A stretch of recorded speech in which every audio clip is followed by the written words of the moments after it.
This is interesting to me because I see a parallel between, say, smoking and, say, the climate change movement, where I talk with people who are very much, I would say, almost climate activists, and I have arguments with them, right?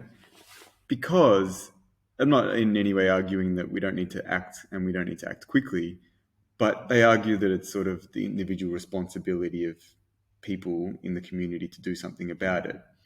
And very much like smoking, I think most of the changes happen from policy rather than from individuals all banding together and saying, oh, we're going to stop smoking. We're going to encourage other people to stop smoking. I don't think that's what happened.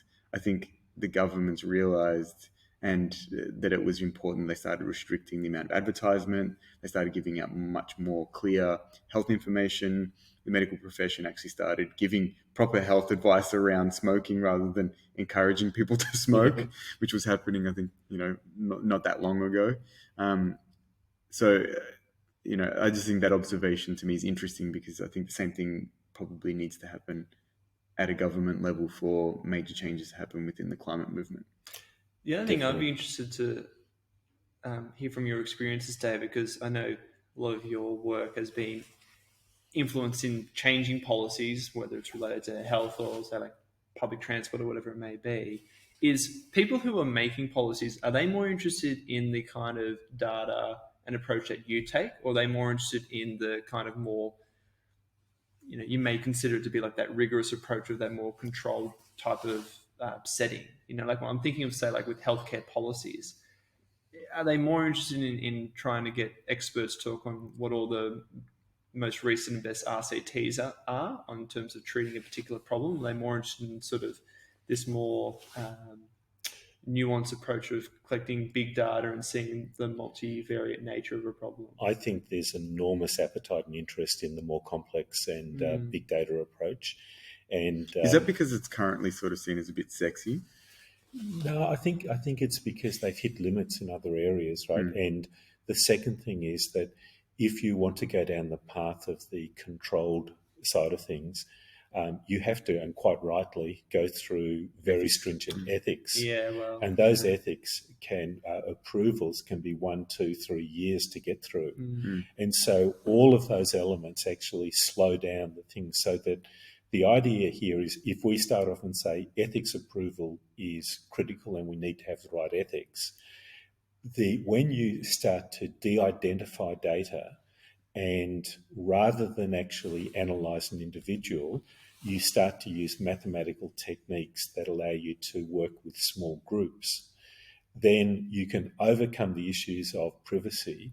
And at the flip, you can actually now start to build real insights into the characteristics that are associated with particular outcomes.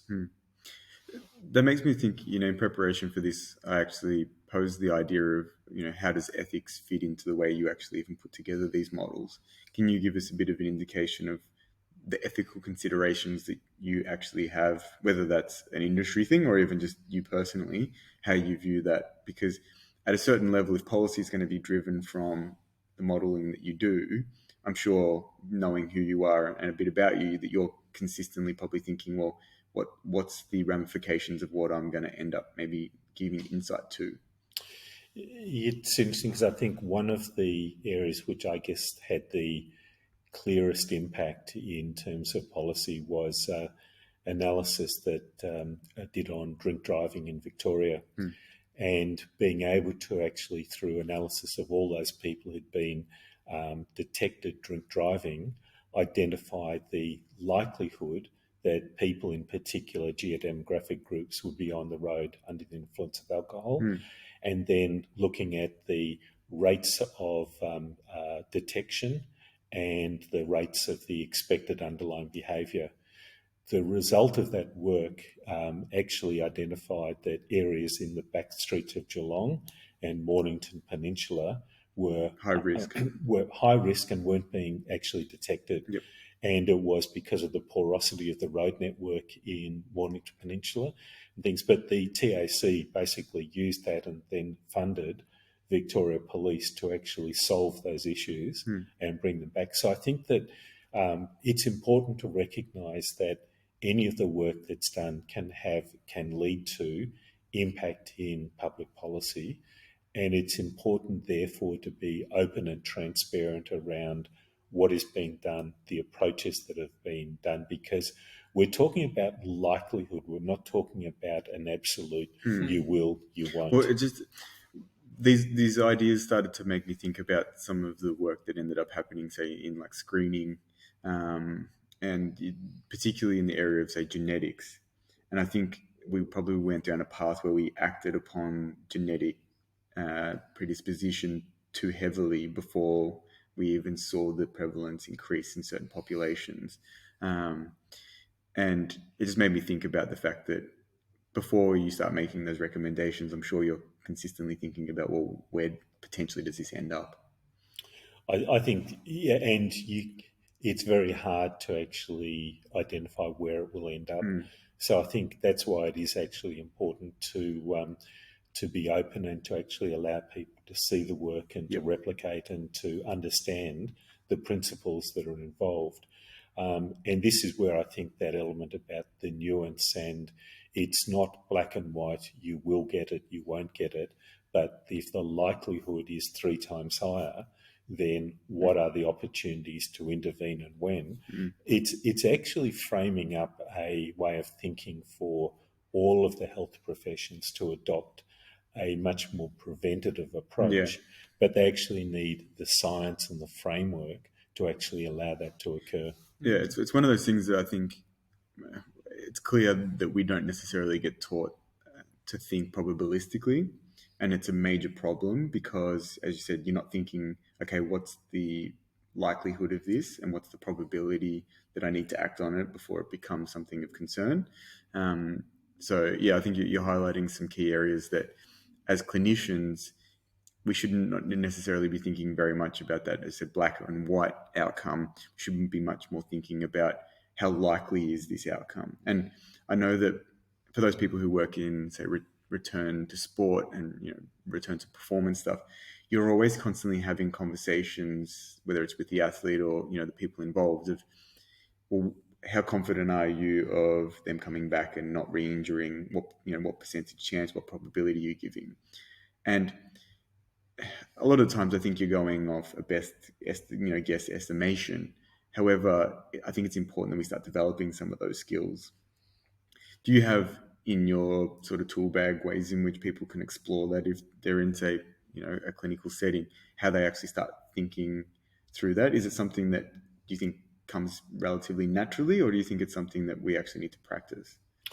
Look, I think it's something you need to practice, and it's interesting because if I think back to some of the work we did with doctors some years ago, we found that where doctors actually had treated a condition regularly, they were comfortable actually recommending new or different treatments.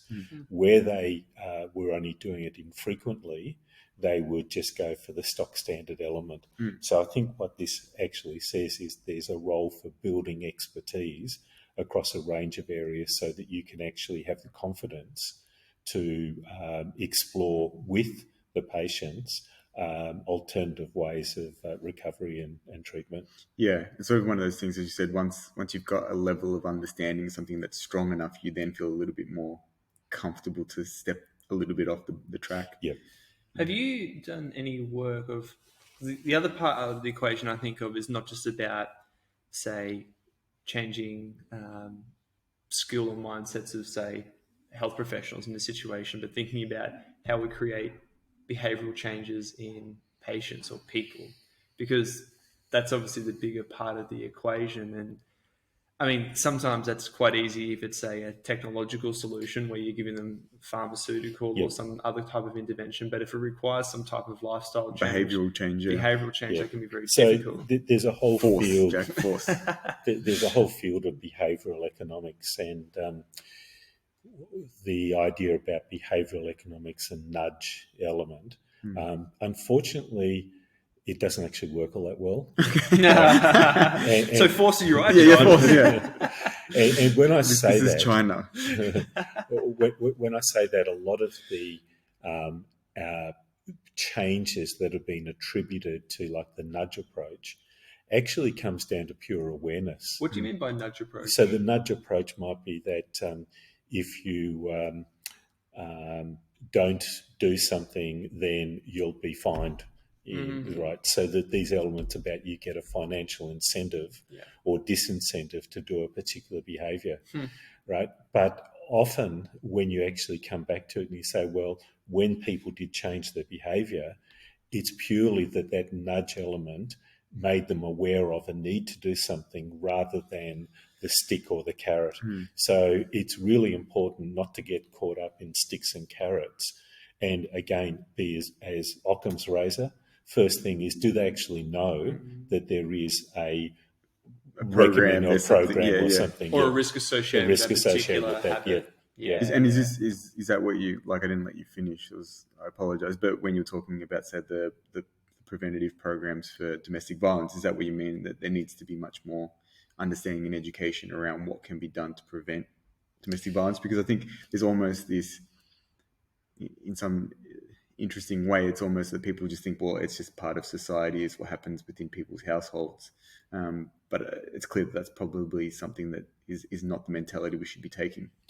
Yeah, and I think if you look at domestic violence, it's got all of the classic data problems that you have trying to do something, because you've got underreporting people who won't there, and then of those that report, it's only a subset, for example, with police or other things. Yeah. So what's the true incidence that goes on there? Now, you start to look at that, and if you just go to the standard approach with police data, you're really missing out on a vast majority of the hurt and the issue.